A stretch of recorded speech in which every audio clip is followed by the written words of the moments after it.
So we're going to start this by reviewing how to write the rule for a sequence. And then we're going to find the 30th term. Most important thing when we do a problem like this, first is to find the common difference. So we're going to find what the difference is between 30 and 24. And really what we're doing is 24 minus 30. So we're going to determine that our common difference is d equals -6.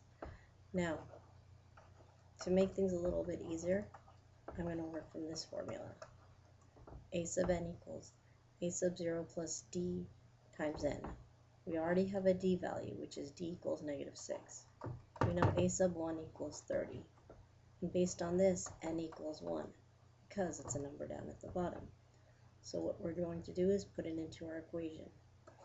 A sub 1 equals a sub 0 plus d times 1. So our a sub 1, we're putting in 30 equals a sub 0, because we don't know the initial term, plus plus -6 times 1.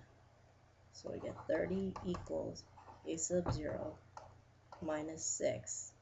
Solving this, we get a sub 0 equals 36. Now we can get a final rule. So our final rule is actually a sub n equals 36 minus 6n. Now if you could get to this point without any work, good for you. Now, we're going to plug in to get the 30th term. So to get the 30th term, we're going to plug in that 30 in for n. So we get 36 minus 180. So we work it out.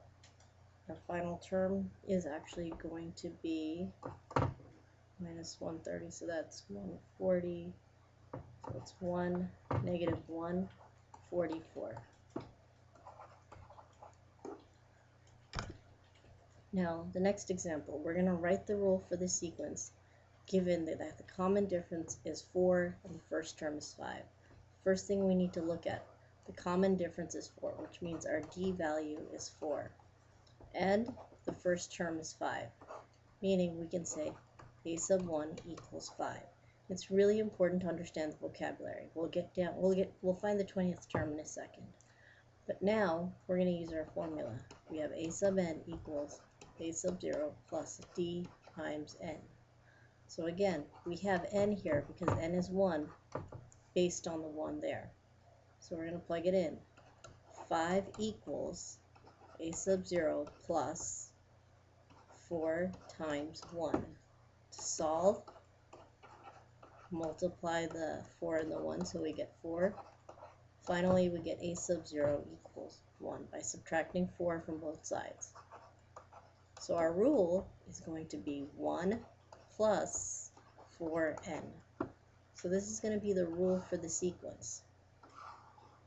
Now we can find the 20th term simply by plugging in the value.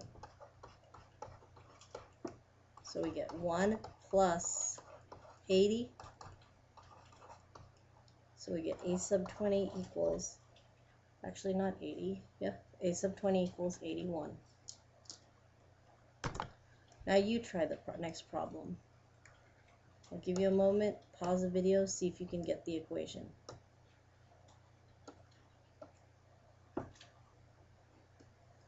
See if you can get the equation. Write the rule for an arithmetic sequence with a common difference of -2 and the 10th term being 89. So we're going to work on the same way.